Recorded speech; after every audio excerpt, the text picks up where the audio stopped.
je n'ai pas soif de Dieu, je ne suis pas normal. Quand je n'ai pas faim de sa parole, j'ai pas un désir ardent d'aller creuser dans les Écritures, j'ai un problème. Tu sais, il y a des mariages où quand tu vas, il faut manger avant d'aller au mariage.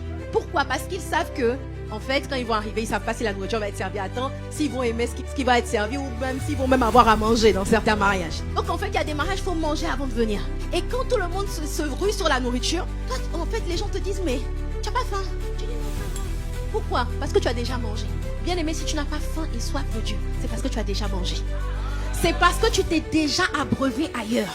Il y a quelque chose d'autre qui, en fait, te fait croire. C'est même pas que ta soif est étangée. Ça te fait croire que ta soif est étangée alors que c'est pas vrai. C'est quelque chose de factice que le diable te donne et qui te rassasie. Donc quand mon désir de Dieu a disparu, parce que j'ai donné mon désir ailleurs, c'est parce que j'ai été rassasiée par autre chose. J'ai poursuivi autre chose. J'ai passé beaucoup de temps dans les séries télé. En fait, toute la journée, du matin au soir, je me réveille. Mon business, mon travail, ça remplit mon cœur. En fait, ces choses, c'est pas mauvais. C'est juste que ça a pris trop de place, plus que Dieu.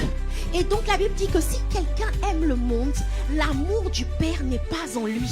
C'est comme si dès qu'il y a une passion pour quelque chose du monde qui vient dans ton cœur, l'amour du Père s'en va.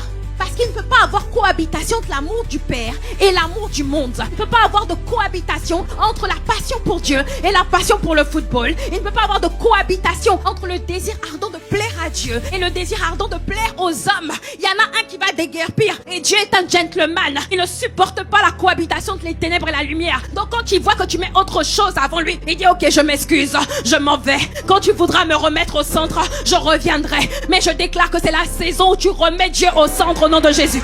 C'est la saison où tu brûles pour Dieu au nom de Jésus. Dis avec moi un bon amen.